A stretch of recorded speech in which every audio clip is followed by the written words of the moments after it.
Nearly all food crops can be grown in an urban setting that can compete or vastly outcompete the production of our conventional agriculture systems. In a previous video that I made, I summarized the amount of produce that we were able to produce at our backyard farm, and then I calculated the amount of money that that produce would have saved us from buying it at the grocery store. But what does the research actually say about homegrown food?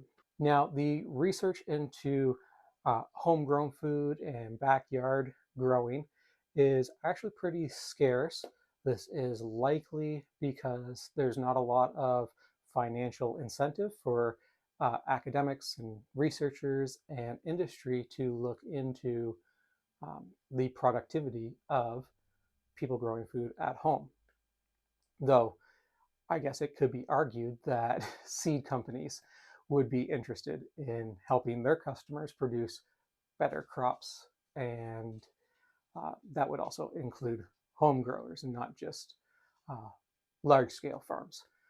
But I digress. The majority of research is in larger scale agriculture, although there are some studies that look at urban agriculture. It's unfortunate that there isn't more research being done into homegrown and backyard growing of food because it offers so many benefits, not just to human health, but to the environment, social health, and mental health.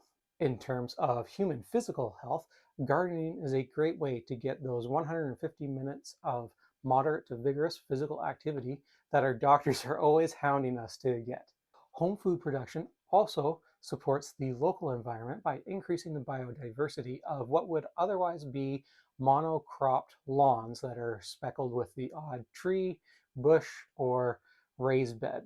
Homegrown food also removes the need for excessive fossil fuels to be burned, creating a lot of greenhouse gases that bulkier, heavier produce items would need that are being shipped across the country or between countries. As climate change affects the growth and productivity of modern agriculture, countries that rely greatly on imported foods are going to see an increased food scarcity as well as an increase in prices of the food that is available at local grocery stores. Living in Canada, this is a concern, as for a majority of the year we are looking at warmer climates to provide some of the produce for us to survive. This past season, we saw the effects of climate change combined with the decreased workforce in California's lettuce production. The result of this decreased production meant that we had less lettuce crops available in our grocery stores, and the lettuce that was available was more expensive than previous seasons. The study that I'll be referencing in this video is a meta-analysis that compared urban agriculture to conventional agriculture and various types of growing methods. And since this research paper looked at urban agriculture, a lot of the same techniques that are used there are implemented by home gardeners or backyard farmers. So I feel like this study is fairly representative of what is happening in backyard gardens and what we could expect to achieve in terms of production.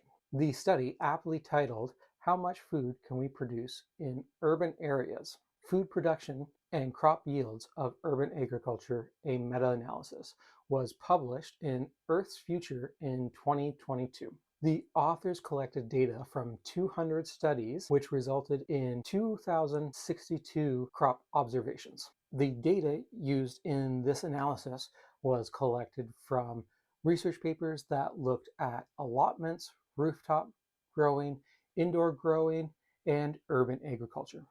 The authors also sought to compare the production of techniques such as hydroponics versus soil grown produce. as most of us will be growing in soil, whether that be in ground, in raised beds, uh, planters, grow bags, um, items that are going to use soil. That's going to be the focus of this video. But I will leave a link to the article in the description of this video so that if you would like to have a deeper dive into the content, you can do so. The meta-analysis collected observations from around the globe, with the majority of them coming from Europe and North America. Observations were also categorized into aggregate or crop types and disaggregate crop varieties to better analyze the comparison between different uh, growing situations. Making the case for a shift to a more urban agricultural system, all but two of the aggregated crop categories resulted in higher yields in urban agriculture than they were able to produce in conventional agriculture. A similar story is told when we look at the disaggregated categories. All categories produced as much, if not well above what the conventional agriculture was able to produce. Of particular note were the cucumbers and gherkins, tomatoes, and the peppers and chilies. Urban agriculture smashes the productivity of conventional agriculture. The greatest difference is in the fiber crops, where urban agriculture was found to produce 42 times more than conventional agriculture. Roots and tubers, oil crops, and vegetables all had yields that were more than twice as high as the conventional agriculture. In an urban agricultural setting, fruits can produce 0.8 kilograms per meter squared more than in conventional agriculture. Even cereals produced more in an urban agriculture setting, 0.62 kilograms per meter squared, compared to conventional agriculture's 0.4 kilograms per meter squared. The only aggregated crop that did not produce more in an urban setting than it did in the conventional setting were the sugar crops. And for this study, the sugar crops were sugar beets, which I just don't think that a lot of home growers are growing sugar beets. Just because they're not going to be processing them to make syrups or extract the sugar from in some way. So I think you have less people growing sugar crops in urban areas anyway. In more specific crop categories, urban agriculture shows its potential as a food security powerhouse. Cucumbers are a summertime favorite crop for us to grow. And in this study, they produced 4.4 times as much weight as did the conventional agriculture. Tomatoes, vegetables, and chilies and peppers produced 2.6 to 3.1 times as much as conventional agriculture in the urban agricultural settings. Even items like lettuces can produce more in an urban agricultural setting when compared to conventional agriculture. In this study, they found that lettuces and chicory produced 1.6 kilograms per meter squared more than the conventional agriculture systems. So even if we grew the lowest producing crops on this study's list, we would still be able to produce as much as conventional agriculture does. This means that we can produce what we need at a lower cost and a lower rate of pollution. Nearly all food crops can be grown in an urban setting that can compete or vastly outcompete the production of our conventional agriculture systems. If we as a society determine that food security is a goal that we actively want to achieve, then the future of agriculture needs to shift, and we need more people to produce food at home. And cities and municipalities need to shift their zoning regulations to fit this goal. Thank you for watching another video from me. I hope that I am getting better at speaking to the camera and that this was an interesting video for you and you're interested in checking out the link to the article to read more about this.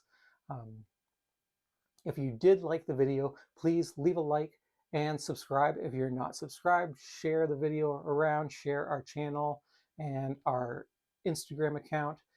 If you can, please help us get monetized. We need 1,000 subscribers and over 4,000 hours of watch time. So please get as many people as you can to watch and like and subscribe to our channel.